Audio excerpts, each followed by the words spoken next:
சுயாதீனம். சுயாதீனம் என்றால் என்ன?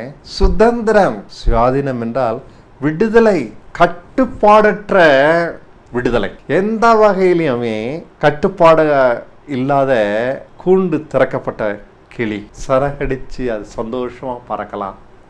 புதிய ஏற்பாட்டு வாழ்க்கை சுயாதீன வாழ்க்கை. இதை கிறிஸ்தவங்களுக்கு புரிய வைக்கிறது மிகவும் கஷ்டமா இருக்கு. புழு கவிழ்ந்துகிட்டே இருக்கும், அது கீழே நோக்கி இலைகளை தழைகளை அழுகுனதை சாப்பிட்டுக்கிட்டே இருக்கும். அது கீழே விழுந்துடாதபடிக்கு எப்போதும் எதையாவது இறுக பிடிச்சுக்கிட்டே இருக்கும், இறுக்கமா பிடிச்சுக்கிட்டு இருக்கும், இல்லைன்னா அது கீழே விழுந்துடும். ஆனா பட்டாம்பூச்சியோ அப்படி இல்லை, அது எளிதா ஒரு இலையிலையோ தழையில உட்காரும். அது கீழே விழுந்துடும், பயம் கிடையாது, சிறை அடிச்சு பறக்கும்.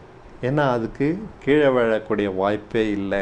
அதுக்கு அழகான சிறகுகள் இருக்கு, அது அழகா தேனை குடிக்கும், அழுகி போனத பொருள்களை சாப்பிடாது. நம்ம புழு இல்லைங்க பட்டாம்பூச்சி அப்படின்றத புரிய வைக்கிறது தான் கஷ்டமா இருக்கு. நம்ம பட்டாம்பூச்சி அப்படின்னு தெரியாம புழு மாதிரி வாழ்ந்துகிட்டு இருக்கோம், அழுகினதை சாப்பிடுறோம், இறுக்கமா பிடிச்சுக்கிட்டு கீழ் விழுந்துருமோன்னு நடுங்கிட்டு இருக்கோம். இயேசு கிறிஸ்து எனக்கு கொடுத்துருக்கிற சுயாதீனத்தை நான் பார்த்து பிரமிப்படைகிறேன் அப்படித்தான் நான் சொல்ல முடியுது. அதனுடைய ஆழம், அதனுடைய மகத்துவம் பிரம்மாண்டமா இருக்கு. நான் கீழே விழ முடியாது, அல்லது நான் பாவம் செய்ய முடியாது, அல்லது என்கிட்ட தீமை வர முடியாது. ஏன்னா கிறிஸ்து எனக்கு கொடுத்திருக்கிற விடுதலை அவ்வளவு பெருசு, தவற முடியாத ஒண்ணு, இன்டெஸ்ட்ரக்டிபிள், இன்கரப்டிபிள். ஏற்றுக்கொள்ள முடியுதா? நான் மிஞ்சி பேசுறேன்னு நினைக்கிறீங்களா? உண்மை சொன்னா அப்படிதான் இருக்கு. அவருடைய ரட்சிப்பினுடைய பிரம்மாண்டம் உண்மையிலே ஏற்றுக்கொள்ள முடியாததா இருக்கு, ஆச்சரியமா இருக்கு. இன்கரப்டிபிள் லைஃப் பவுல்கிட்ட பார்க்கிறோம், யோவான்கிட்ட பார்க்கிறோம், ஒத்துக்கிறோம். ஆனா அது எனக்கு கொடுக்கப்பட்டிருக்குன்னு சொன்னாக்கா ஏத்துக்க முடியல. அதான் உண்மை. அது எனக்கும் கொடுக்கப்பட்டிருக்கு, உங்களுக்கும் கொடுக்கப்பட்டிருக்கு. நான் புழு இல்லை, பட்டாம்பூச்சி எப்படி கீழே விழ முடியாதோ அப்படியே ஐ எம் இன்கரப்டிபிள், தவற முடியாதவன். தேவத்தன்மை அப்படி சொல்லிடுறேன். மனுஷ தன்மை அழிச்சு தான் தேவத்தன்மை அவர் கொடுத்திருக்கிறாரு. இதை விளங்கிக்க அறிவு பத்தாது. சைக்கிள் ஓட்டுற பழகணும்னாக்கா அதில் ஏறி உட்காந்து மிதிக்கணும். 4 முறை கீழே விழுந்துடுவேன், அதனால சைக்கிள் ஓட்டுறவெல்லாம் கீழே விழுந்துவான், என்னால் ஓட்டவே முடியாதுன்னு சொன்னாக்கா என்னைக்கும் ஓட்ட முடியாது. கீழே விழுந்ததுக்கு காரணம் சைக்கிளில் இருக்கிற குறைகள் கிடையாது, எனக்கு ஓட்ட தெரியல, அதை நான் பழகலை.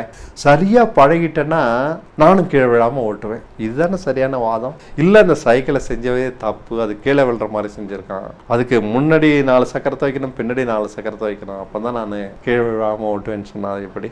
அது எப்படி முட்டாள்தனம்? முன்னாடி ஒரு சக்கரம் பின்னாடி ஒரு சக்கரம் வச்சு என்ன கீழே விழாம ஓட்டுன்னு சொன்னா அது எப்படி? அப்படி வாதம் பண்றது பொருந்தலையும். அப்படித்தான் இதுவும். புதிய ஏற்பாட்டு வாழ்க்கைய நாம் புரிஞ்சுக்கிடாததுனால கீழே விழுந்துகிட்டு இருக்கோம், தடுமாறிட்டு இருக்கோம். இதை செய்யக்கூடாது, அதை செய்யக்கூடாது, குடிக்க கூடாது, சிகரெட்டை பிடிக்கக்கூடாது, சினிமாக்கு போகக்கூடாது, அதை பார்க்கக்கூடாது, நிறைய கூடாது கூடாது கூடாது. இந்த கூடாதுகளை கேட்டு கேட்டு நாம ஒடுங்கி போயிட்டோம், புழு போலதான் இருக்கோம். சுயாதீனா என்னன்னே தெரியல, சுயாதீனா புரிஞ்சிக்க முடியல. நீ சுதந்திரமா இரு அப்படின்னு நான் சொன்னேன்னா, நீயாவே இரு, உன்னால் பாவம் செய்ய முடியாது போ அப்படின்னு சொன்னேன்னா பயப்படுறாங்க. எனக்கு 2 பிள்ளைகள் இருக்கு, நான் உங்களை சுயாதீனத்துல விட்டுறேன், நீ எப்படி வேணா செலவு பண்ணு, நீ எப்படி வேணா அனுபவி, நீ இந்த உலகத்துல எப்படி வேணா இரு, ஏன்னா உனக்குள்ள இயேசு கிறிஸ்து இருக்கிறார், அதை மட்டும் தெரிஞ்சுக்கும். இப்படி நான் சொன்னேன்னா பயப்படுறாங்க. ஆனா நான் என் பிள்ளைகளை பார்த்து அப்படிதான் நான் சொல்றேன், அவங்களும் தவறது இல்லை, அவங்களும் குற்றமில்லாத ஒரு வாழ்க்கை தான் வாழ்றாங்க. அவங்கள நான் கட்டுப்படுத்த வேண்டிய அவசியமே இல்லை. ஏன்னா அவங்களுக்குள்ள கிறிஸ்து இருக்கிறத அவங்க கண்டுபிடிச்சிட்டாங்க, கிறிஸ்து இருக்கிறத கண்டுபிடிச்சிட்டாங்க, அவங்களுக்குள்ள அவங்க இல்லைன்றத கண்டுபிடிச்சிட்டாங்க. இது வெறும் செய்தி இல்லை, ஒரு கண்டுபிடிப்பு. நான் அவங்களுக்கு சொல்லி தர்றது ஒரு செய்தி, உனக்குள்ள கிறிஸ்து இருக்கிறாரு, ஆனா அதை அவங்க காணணும், கண்டுபிடிச்சிட்டாங்க. ஏதான் நானும் சொல்றேன், உங்களுக்குள்ள கிறிஸ்து இருக்கிறத கண்டுபிடிச்சிருங்க, உங்களுக்குள்ள நீங்க இல்லைன்றத கண்டுபிடிச்சிருங்க. ஏன்னா அதான் உண்மை.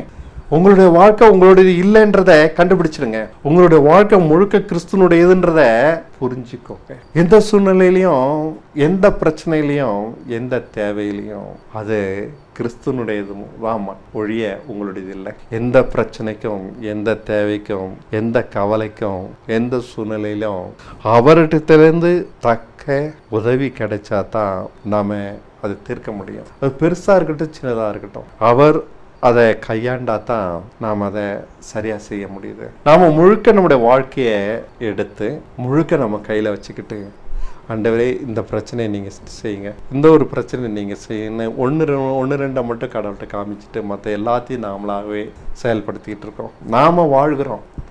அதனால குடும்பத்தை சரியாக நடத்த முடியலை. எவ்வளோ சம்பாதிச்சாலும் வருமானம் பத்த மாட்டேங்க. கடன் கடன் கடன். எவ்வளோதான் நல்லது செஞ்சாலும் குடும்பத்தில் புருஷ மனைவியில் உறவு சரியாக அமையலை.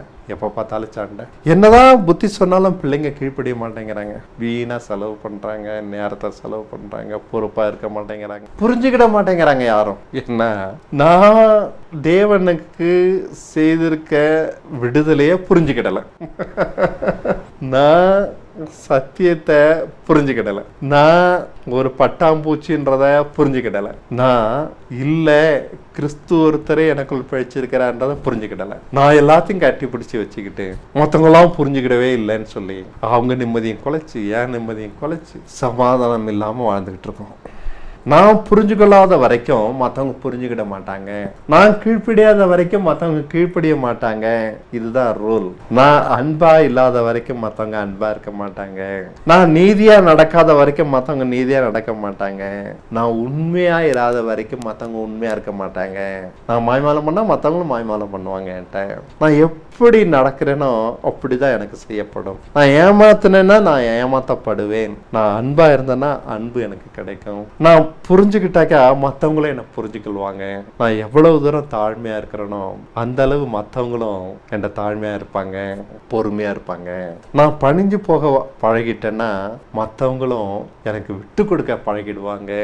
எல்லாமே என்னில் தான் ஆரம்பிக்குது. பிரச்சனைகள் பேசுகிற நாம மற்றவங்கள்ட்ட தான் பிரச்சனைகள் இருக்குன்னு பேசிகிட்டு இருக்கோம். அவங்க சரியில்லை, என் பிள்ளை சரியில்லை, மனைவி சரியில்லை, என் வருமானம் பத்தலை, என்னுடைய முதலாளி சரியில்லை, அரசாங்கம் சரியில்லை.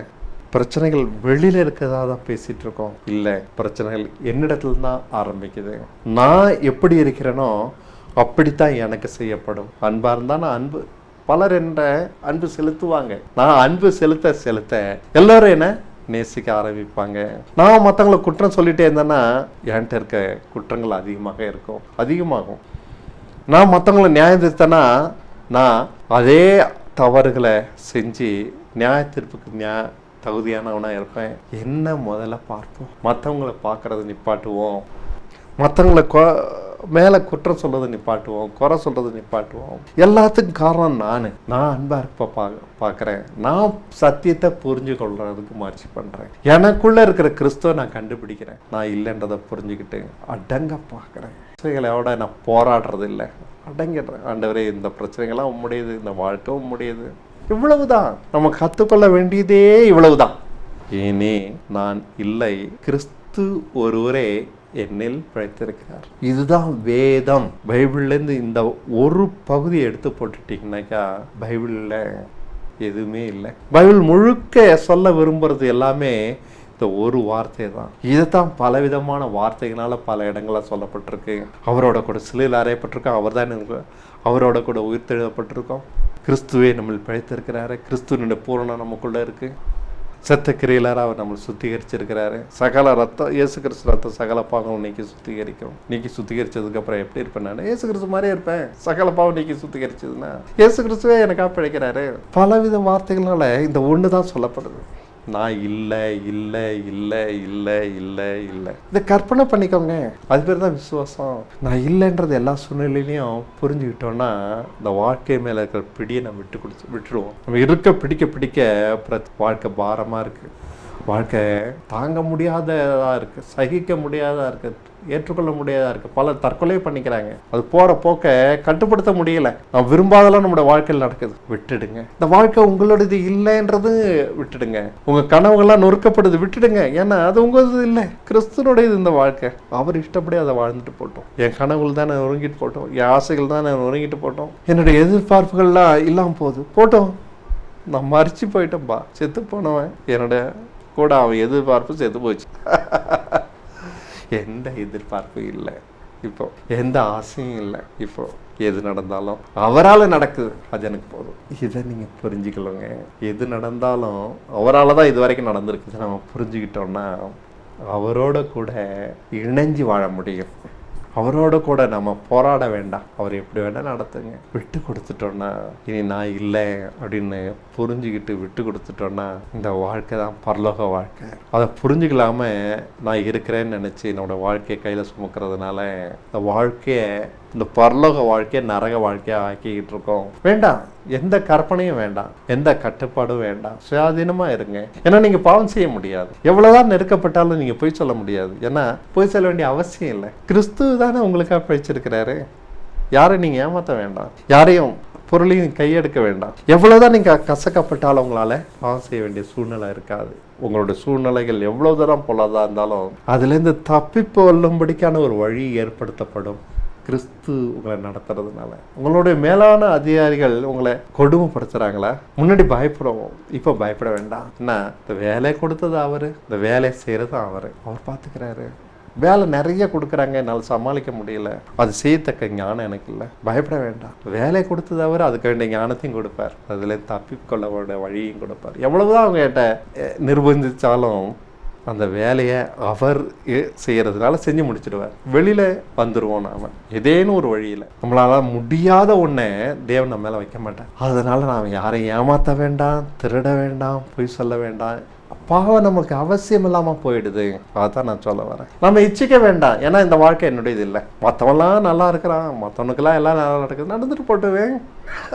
அதுக்காக சந்தோஷப்படுறேன். எனக்கு எதுவுமே நடக்கல, போட்டுமே, எனக்கு எந்தவித குறையும் இல்லை. ஏன்னா அவனை காட்டில் நான் மேலானவன். ஒருவேளை அவனுக்கு நிறைய சம்பளம் வரலாம், ஒருவேளை அவன் என்னை காட்டில் உயர்வான நிலைய வாழ்க்கையை வாழலாம். ஆனா நான் வாழ்கிற ஒரு வாழ்க்கை அவனால வாழ முடியாது. பயம் இல்லாத ஒரு வாழ்க்கை, கவலை இல்லாத ஒரு வாழ்க்கை, குறைவான வருமானம் இருந்தாலும் கவலை இல்லாத ஒரு வாழ்க்கை, அதுதான் உயர்வான ஒரு வாழ்க்கை. நிறைவான வருமானம் வந்தும் பயமும் கவலையும் நிறைஞ்ச ஒரு வாழ்க்கை அவனுக்கு. இயேசு கிறிஸ்து வந்துட்டாக்கா நமக்கு நிறைய காசு கிடைக்கும், நிறைய வீடு புகழ் எல்லாமே கிடைக்கும். அப்படி நீங்க நான் பார்க்கல. இருக்கலாம், வராமலும் இருக்கலாம். ஆனா கவலை இல்லாத ஒரு வாழ்க்கை கிடைக்கும், பயம் இல்லாத ஒரு வாழ்க்கை கிடைக்கும். யாரையும் ஏமாற்ற வேண்டிய அவசியம் இல்லை. கபடம் இல்லாத ஒரு வாழ்க்கை வாழலாம். கட்டுப்பாடு இல்லாத ஒரு பரிசுத்தம் இங்க இருக்கு. யாரையும் ஏமாற்ற வேண்டியதில்லை. நான் தீமை இல்லாதவனா வாழ முடியும். சுயாதீனம் இதுதான். இந்த சுயாதீனத்தை தான் நம்ம கத்துக்கணும்னு நான் சொல்றேன். கிறிஸ்து உங்களுக்குள்ள இருக்கிறாரு, அதை நீங்க புரிஞ்சுக்கிடாதனால தான் உங்க வாழ்க்கையை நீங்க சுமக்குறீங்க. ஏதோ சினிமால சொல்லுவாங்க, உன்னை நீ தூக்கு பார்ப்போம், யாரையோ தூக்கிடுவேன் பயில்வான்னு சொல்லி உன்னை நீ தூக்கிட்டு பார்ப்போம். அதுதானே முடியாது. 50 கிலோ 100 கிலோ ஆளை கூட நான் தூக்கிடுவேன். சரி, உன்னை நீ தூக்கு பார்ப்போம், முடியாது. அதான் நானும் அதான் செய்ய முயற்சி பண்ணிட்டு இருக்கோம். நம்முடைய வாழ்க்கையை சுமக்க முடியல, அதனால தடுமாறுறோம், ஏமாற்றோம், தொல்லை, கஷ்டம். நம்ம எதிர்பார்க்காதெல்லாம் சம்பவிக்குது. பயம், இது நடந்துடுமோ அது நடந்துடுமோ, ஏக்கம், தவிப்பு. நம்ம எதிர்பார்க்கறது இது நடந்துட்டா நல்லா இருக்குமே, ஏன் இப்படி வாழணும்? ஒரு அடிமையின் வாழ்க்கை இது. இது இல்லை. நீங்க செத்து போனவங்களா போயிடுங்க, விளையிடுங்க, வழியை விட்டு விளையிடுங்க. அவர் உங்க வாழ்க்கையை வாழட்டும். ஏன்னா அவர் தான் உங்களுக்குள்ள இருக்கிறார். இன்னொரு 50 வருஷத்துக்கு முன்னாடி நம்ம இல்லை, 50 வருஷத்துக்கு அப்புறம் நம்ம இருக்க மாட்டோம். நம்மளை உண்டாக்குனது அவரு, இந்த உலகத்துல வச்சிருக்கிறது அவரு, சகலமும் நம்முடைய வாழ்க்கையை தீர்மானிச்சது அவரு. நம்ம வாழ்ந்துட்டு இருக்கிற எல்லா சூழ்நிலையும் அவரால் வரையறுக்கப்பட்டது. நம்முடைய வீடோ, வருமானமோ, மனைவியோ, பிள்ளைகளோ, உடையோ, ஆகாரமோ, வாழ்க்கையின் வசதிகளோ அனைத்தும் அவர் கொடுத்தது. நம்ம கேட்டு வந்ததில்லை எதுவுமே. நான் கேட்டு இந்த உலகத்துல பிறக்கல, ஆனா பிறக்கணும், இவ்வளவு தூரம் அழகா பிறக்கணும், எதுவுமே எனக்கு கேட்டு அமையல. எல்லாமே தற்செயலா அமைஞ்சது, தேவன் கொடுத்தது. நான் ஆனா பிறந்தது, பெண் படிச்சது, சம்பாதிச்சது, கல்யாணம் பண்ணது, பிள்ளைகளை பெற்றது, வாழ்கிறது, என்னுடைய வாழ்க்கையின் வசதிகள் எல்லாமே அவர் கொடுக்க நான் பெற்றிருக்கேன். பாருங்க, கண்டுபிடிச்சிட்டிங்களா? உங்க வாழ்க்கை உங்களுடைய இல்லைன்றதை கண்டுபிடிச்சிட்டிங்களா? அத்தனை கிறிஸ்துனாலதான் அது செய்யப்பட்டிருக்கு. கிறிஸ்து தான் உங்களுக்காக பிழைச்சிட்டு இருக்காரு. இத்தனையும் தந்தவரே பிரச்சனைகளை மட்டும் சந்திக்காம எப்படி இருப்பார்? நான் தான் ஃபேஸ் பண்றேன் நம்ம நினைக்கிறோம்.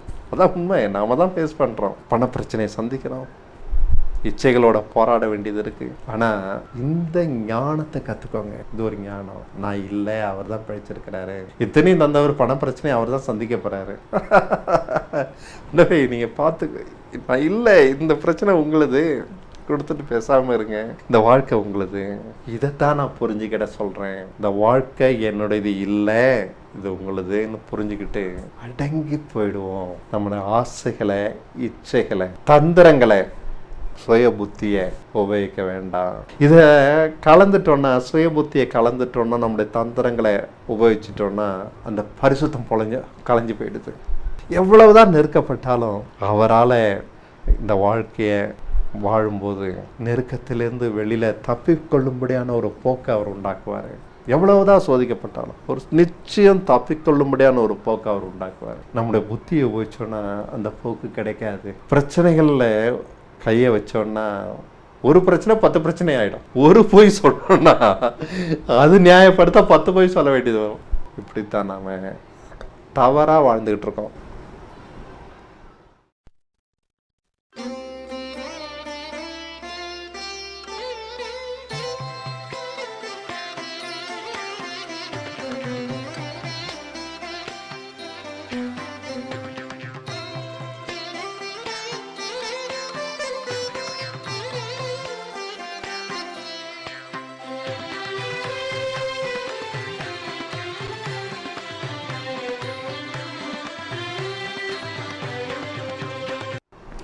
கிறிஸ்துனால பழைக்கணும்னா பாவம் செய்ய அவசியம் இருக்காதுன்னு நான் சொல்றேன். அது செய்யாத, இது செய்யாத, குடிக்காத, அப்படி பண்ணாத, தேவையில்லை. அப்படி எதுவுமே நான் போதிக்கிறது இல்லை.